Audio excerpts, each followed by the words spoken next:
The Middle East is on the brink of an all-out regional war. In a dramatic escalation, the United States military has launched a wave of massive airstrikes, directly targeting Iran's paramilitary Revolutionary Guard. This is no longer a shadow war.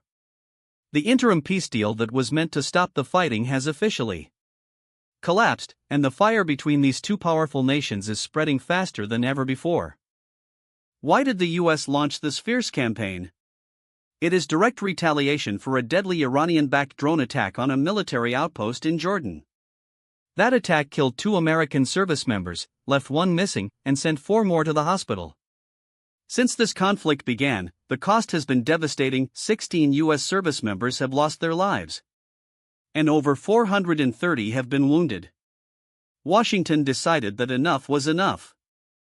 According to official statements from the U.S. military's Central Command, the strikes targeted critical Iranian infrastructure.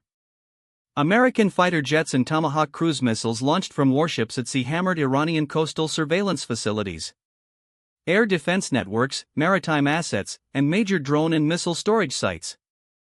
For the first time, the U.S. specifically targeted the Revolutionary Guard, the absolute power base of Iran's regime that controls its massive ballistic missile arsenal. This intense conflict is now entering its 8th day, and the main battlefield is the critical Strait of Hormuz. This narrow waterway at the mouth of the Persian Gulf is the world's most important oil transit choke point, where 1/5 of all global oil and natural gas passes during peacetime.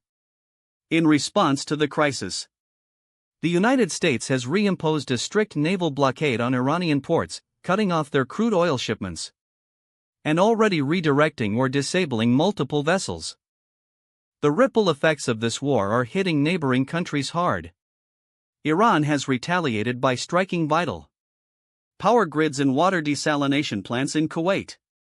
This has completely disrupted daily life in the small, oil-rich desert nation, threatening their basic survival needs.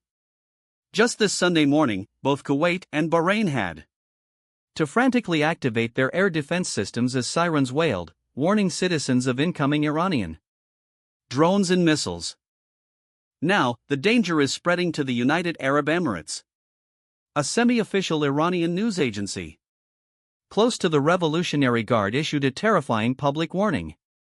They stated that if the U.S. continues to hit Iranian civilian infrastructure, major economic hubs must be immediately evacuated, specifically naming the international airports of Dubai and Abu Dhabi, alongside the massive global shipping ports of Jebel Ali and Fujairah. The UAE's foreign ministry quickly responded, issuing a strong statement calling for absolute restraint to prevent the region from falling into total chaos. They emphasized that targeting civilian infrastructure is a grave violation of international law. Meanwhile, the Gulf Cooperation Council has openly accused Iran of committing war crimes. Behind the scenes, officials confirm that both the UAE and Saudi Arabia have previously launched their own secret retaliatory airstrikes against Tehran. The strategic plan behind the American campaign is clear. Trump has threatened to completely take down Iran's bridges and power stations to force Tehran to loosen its iron grip on the Strait of Hormuz. But the human cost is rising rapidly. Iranian authorities claim that the latest U.S. strikes have already killed at least 50 people and wounded more than 500 inside their borders, turning entire mountain military bases into rubble. Iran is refusing to back down. Iran's supreme leader, Mojtaba Khamenei, warned the United States that if these attacks continue, Washington will be taught unforgettable lessons. Simultaneously, Iranian negotiators announced they are completely suspending the interim deal signed just a month ago.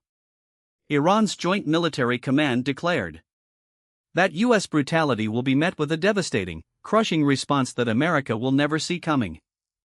With peace talks dead, blockades active, and major cities under direct threat of missile attacks, the world holds its breath.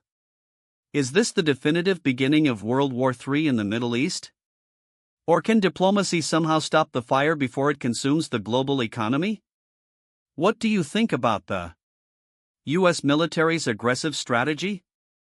Drop your thoughts in the comments below, leave a like, and subscribe for more urgent global updates.